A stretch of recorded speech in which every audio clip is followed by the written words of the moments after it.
Good evening, everybody, and welcome to the podcast. I am your host, Corey C., team member of Catena, a blockchain thesaurus of all things blockchain and cryptocurrency. I am here with a very special guest by the name of Anders Johnsson. How are you today? Thank you, Corey. I'm very well, thank you. Absolutely. I'm very happy to be here, and I'm happy to hear about Love.io, another app that's going to be launching on PulseChain. So, to begin, I wanted to ask you, what is your background in crypto and blockchain? I have a quite long background in blockchain and crypto. I also have a quite long background in normal IT. Did a few startups, one that became very successful. We grew the company from 0 to 400 employees and offices in 8 countries. It was a company doing VR for the real estate sector, and the owner of realestate.com in the US, News Corp, bought the startup that I co-founded. So that was let me into crypto. I could afford to go into crypto after that. That was basically my start in. I discovered Bitcoin very, very early. So it was actually 2010. Wow. Yeah.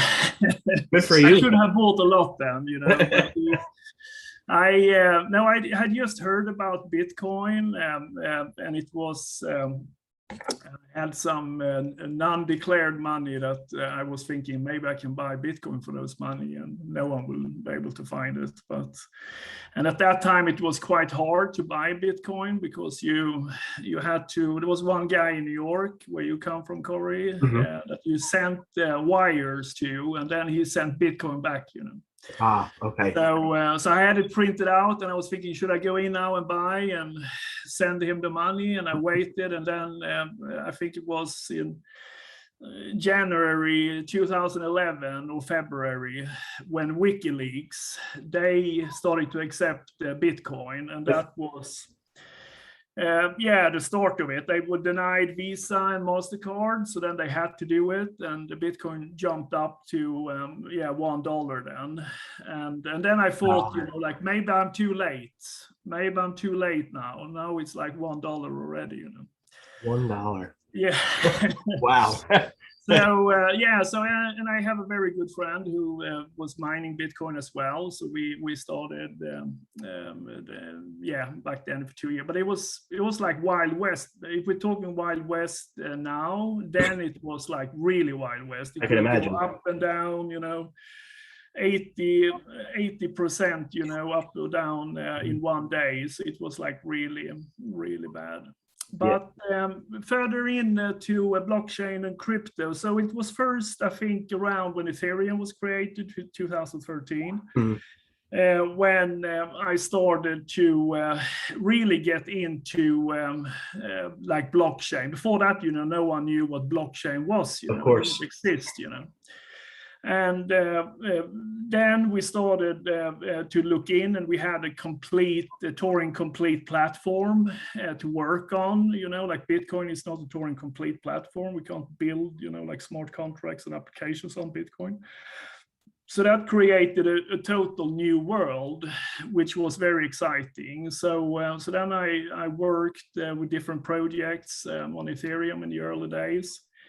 2015, I was part of a group that created 24/7 Block Labs, which is a think tank and an advisory board with both technology specialists, experts, audits of smart contracts. We have also finance people on board. So it's a variety from all over the world in 24/7 Block Labs. And we started already back then in 2015 to look at, get the mainstream cryptocurrency.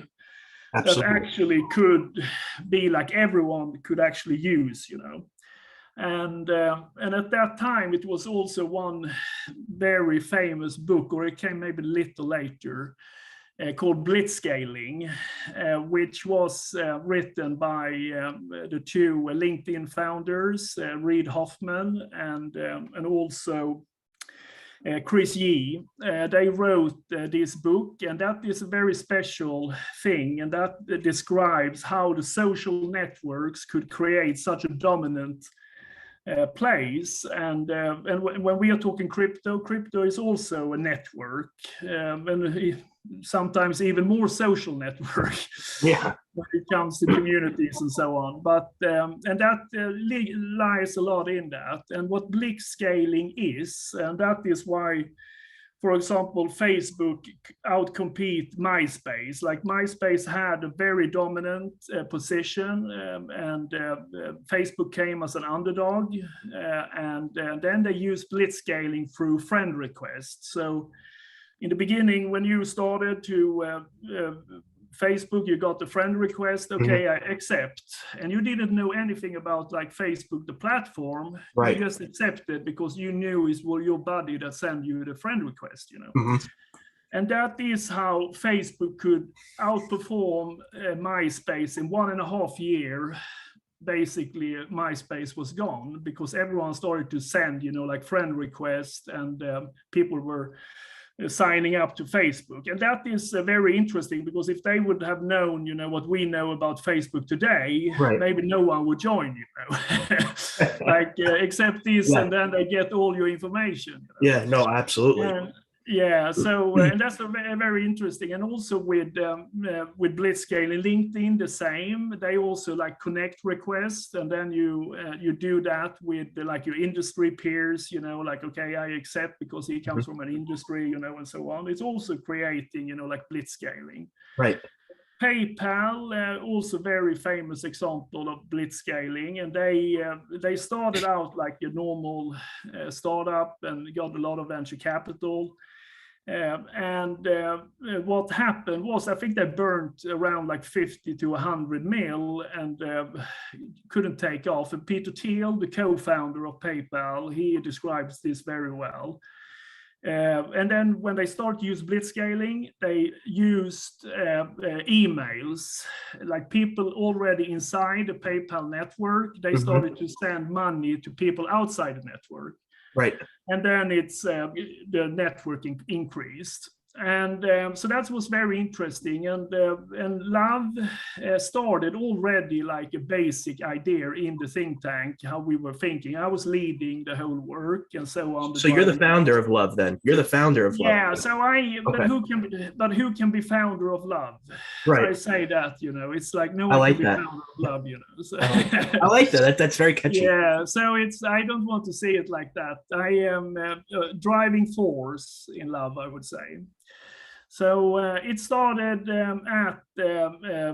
back already then. And what was very interesting was like the big Bitcoin divide in 2017, where our great Richard was on the Bitcoin Core side. And then we had Roger Ver on the Bitcoin Cash side. And that was like a total different philosophy how Bitcoin was supposed to be. Absolutely. The Bitcoin Core side, they wanted to have it as a store of value. Didn't want to do any protocol changes, while the Bitcoin Cash camp wanted to increase block size, make faster transactions, and so on. And then we saw the big fork. And we at 24/7 Block Labs, we really analyzed the whole situation, and also because Bitcoin Cash, they said we are going to be the mainstream cryptocurrency now, and they had like a very strong community behind them back then, and they also had a very innovative solutions, what we are using in Love as well, sending Love with QR codes, micro tipping, gift cards, you know, everything they were trying, you know, to do. Absolutely. But what they missed, Bitcoin Cash, and the lack they didn't have was the Blitzscaling capability, because you still have, you know, the problem that, for example, one very easy example is like, how do you adopt get your grandmother to adopt cryptocurrency. Absolutely. Very hard. Very. If her granddaughter is sending her $5 in Bitcoin, she will say, "Oh, Bitcoin, I heard about that. Isn't that, like drug money or scams, or why is my granddaughter involved in that, But if she open up an SMS and she says, "Oh, Sarah, I just sent you $5 in love." What does the grandmother do? "Oh, my cute little granddaughter, she just sent me $5 in love. How can I download my love here?" She will go directly to download a love. And that is, no other cryptocurrency will have that blitzscaling capability like love has. So many times, people hear, like love.io, and they think it's like a dating app or a copy of OnlyFans or whatever. But we have so much thought and work behind this. And the domain that we have, love.io, like it's invaluable. Absolutely. We have, I wouldn't, Corey, if someone would, I wouldn't say if crypto.com, I wouldn't change love.io, because crypto.com doesn't have a blitzscale capability.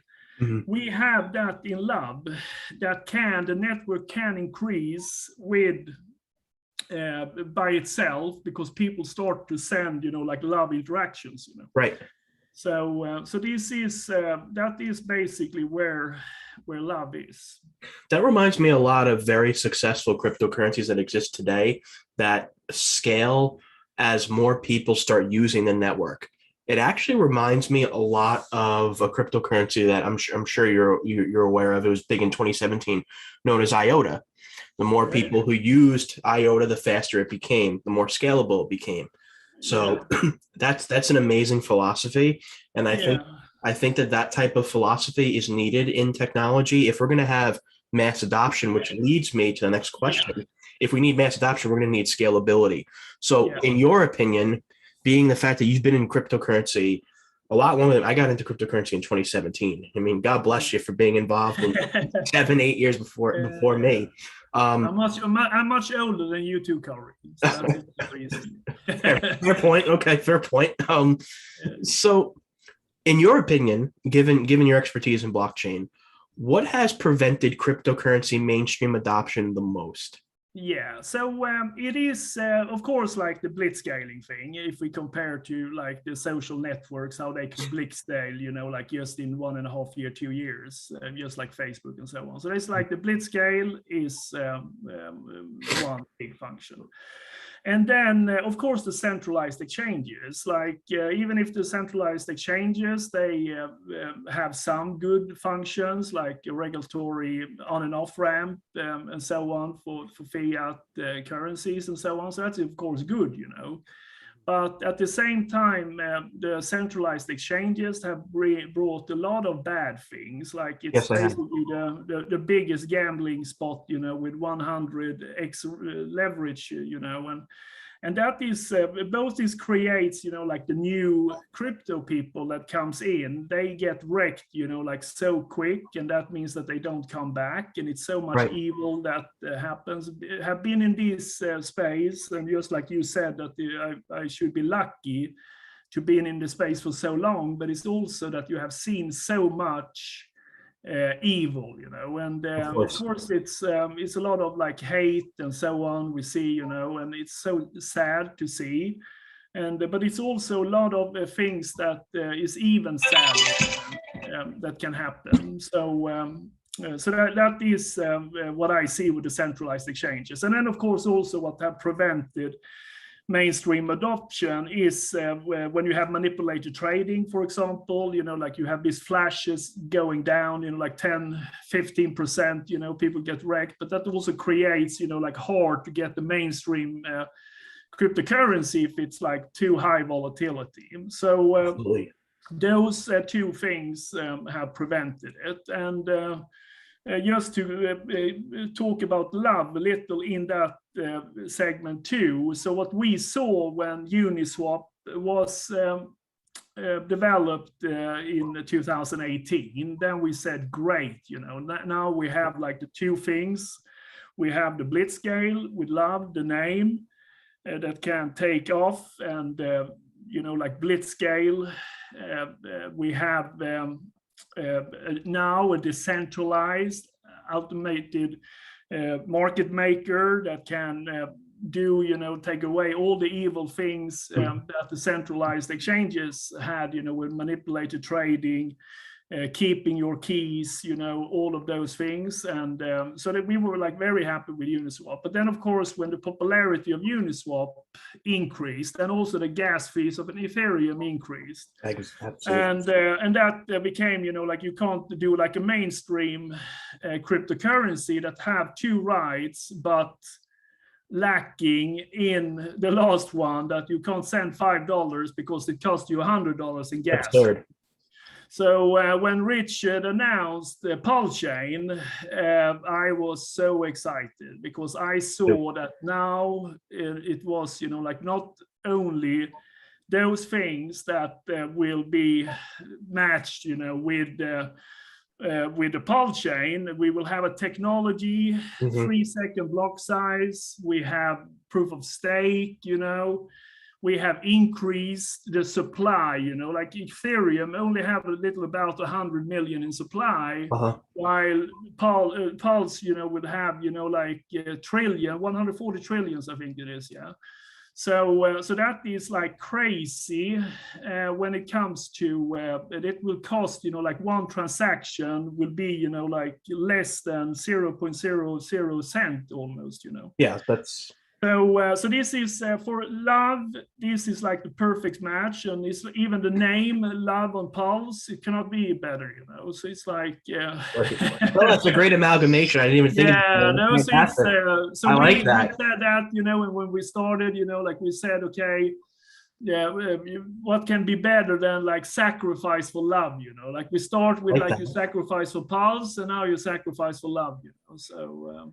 I like that a lot. I really do. I love the analogies that you're making with the names. I really do, because it's very important. And I like how you brought up that a secondary, almost primary reason why blockchain has not been mass adopted is because of the simple fact that, one, scalability, and two, gas fees. The way I look at Ethereum is basically the analogy you said before about MySpace and Facebook. That Ethereum was the MySpace of social media. It got this industry off the ground. There's no question about it. I don't think Bitcoin personally got this industry off the ground. It was Ethereum. But no one could have ever anticipated that this market is now at almost 3 trillion. There's thousands of dApps being built, and Ethereum just can't. No, it's it is, and it does a very, very good point too, Corey. And how I see it, is like I see that Love will have, like the blitzscaling capability. Pulse will be the absolute perfect technology behind it, and we have, like Richard and his team is working on the Pulse swap, that would be fantastic.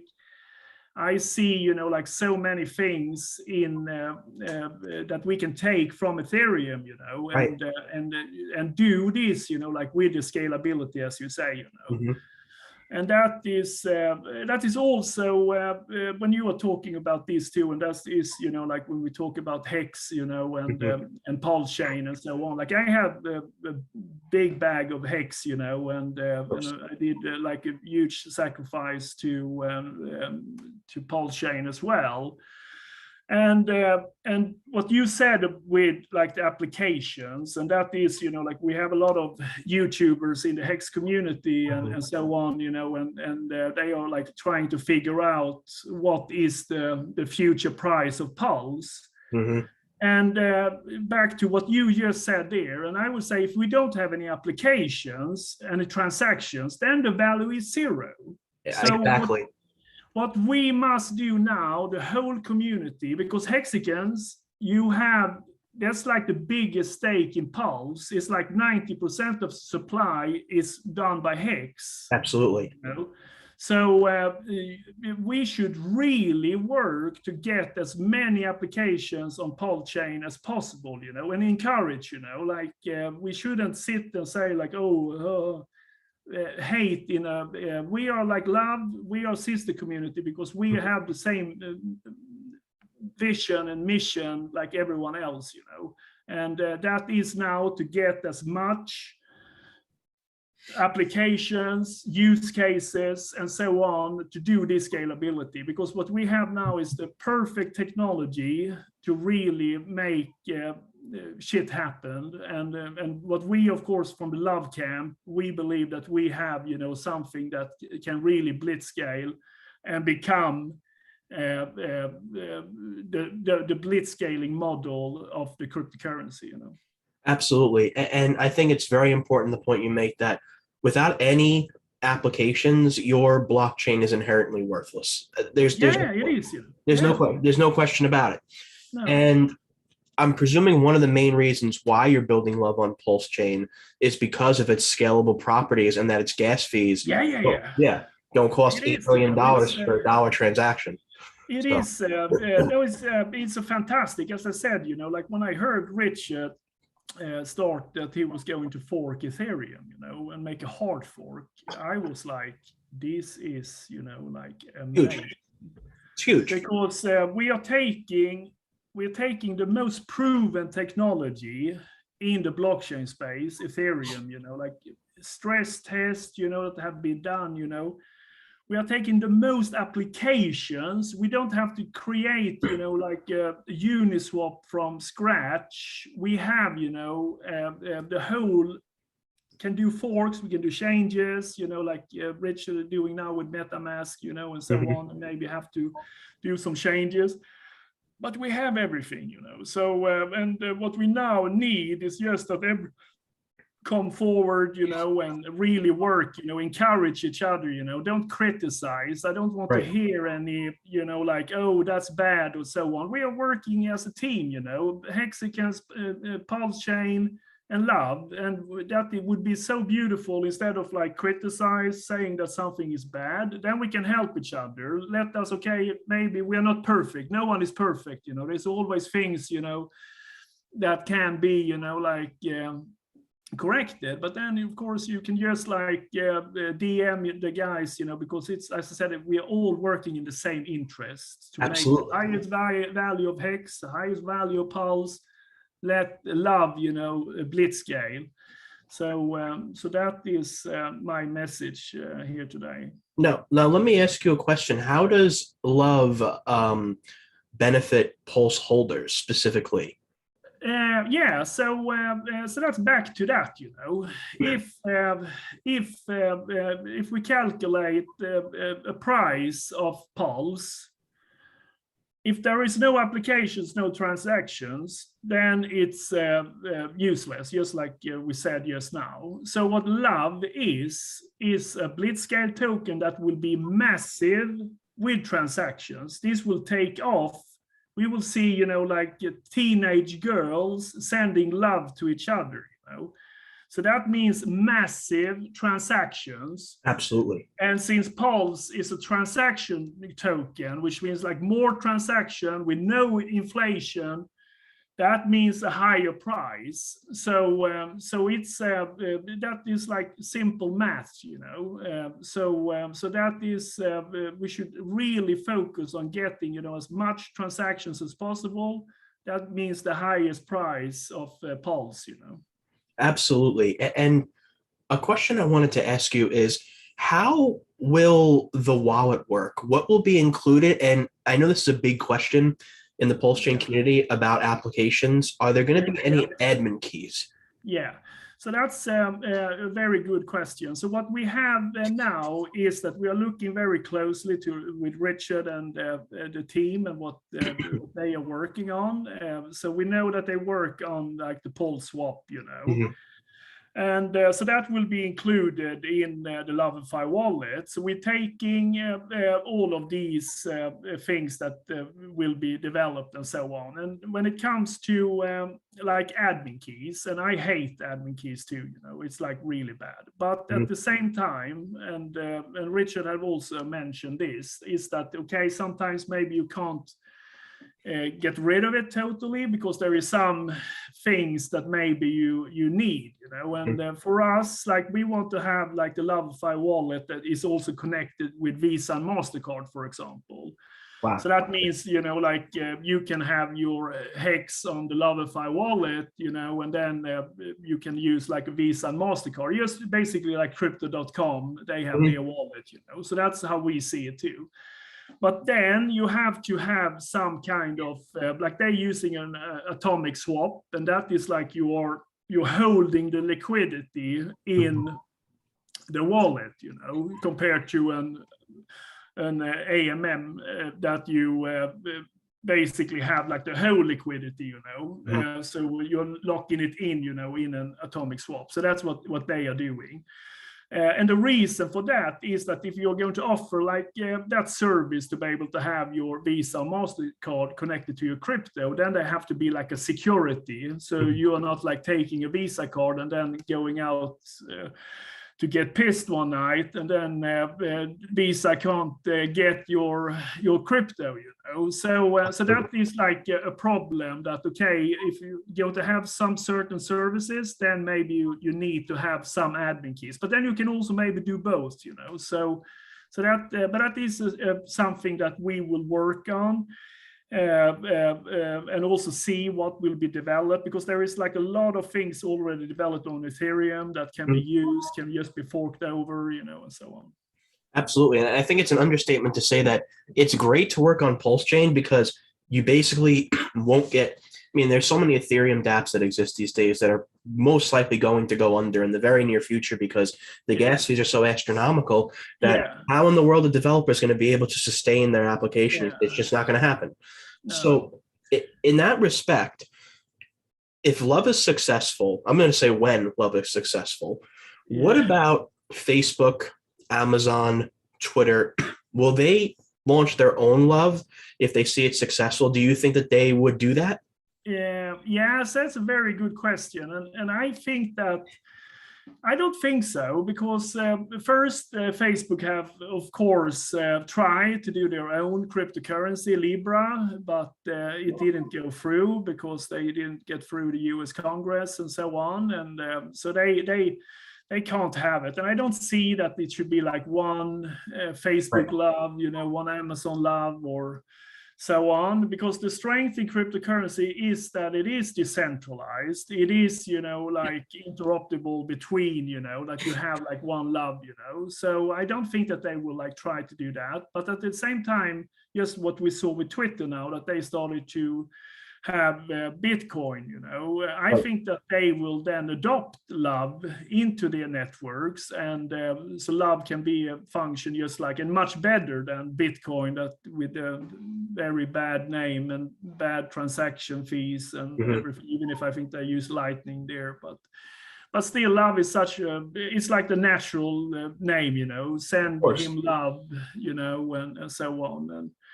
And who can ban Love? No one can ban Love, So it's very good.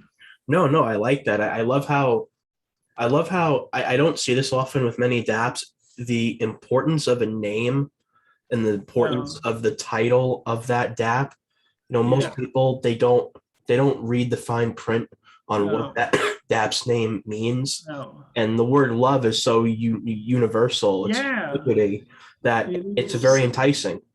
Yeah, it is, and that is that's a good point too, because we have seen now in when we have started the sacrifice phase. I should also talk about this with the sacrifice phase, why we started like we did, like quite calm, and so on.